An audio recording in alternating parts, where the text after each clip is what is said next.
Sam, can you describe me? How did you survive the Holocaust? I was deported when I was a year and a half. And if you will ask any survivor, how come you're alive today? Everybody will use only one word: luck. My luck was I was never separated from my parents. And for 2 years, we were somewhere in former Soviet Union. And a German woman, at the risk of her entire family's life, saved my life by giving me milk. You're also a survivor. How did you survive?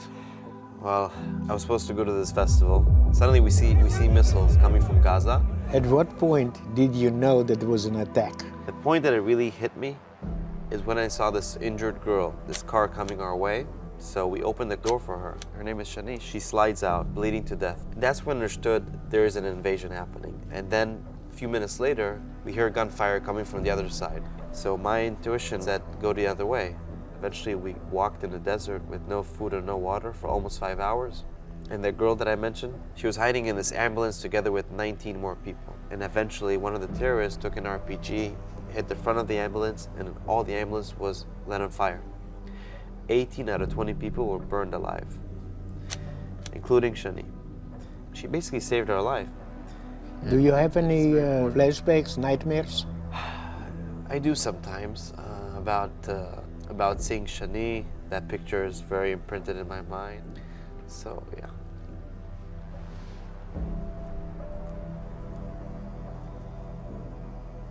I had a nightmare, and I felt that I am in a void.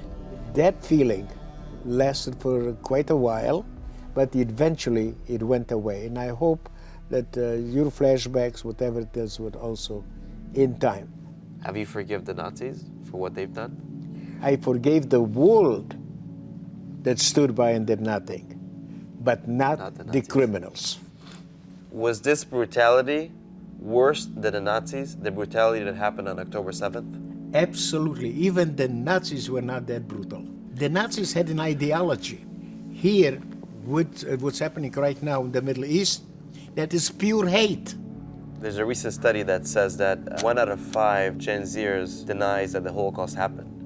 Israel today is fighting not only for its own existence, but it is on the forefront to save the West. It will be up to the next generation, your generation, to make a difference and to make sure that they know how to prevent future tragedies, how to react to what's happening today. When I talk to the young people, I say, to the world, you are one person. But to one person, you are the world. And we have to care for each other. You know, if you don't share this, if you don't get it out, it's like cancer. It will kill you from the inside. So I felt that.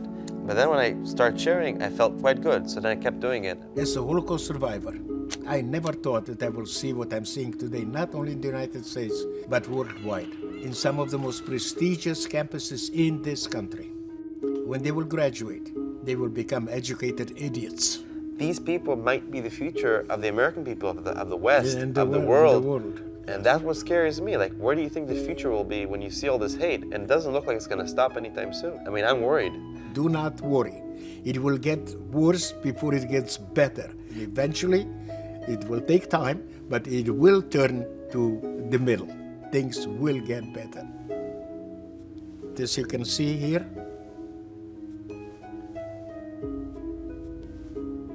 No what does fear. it say? No fear.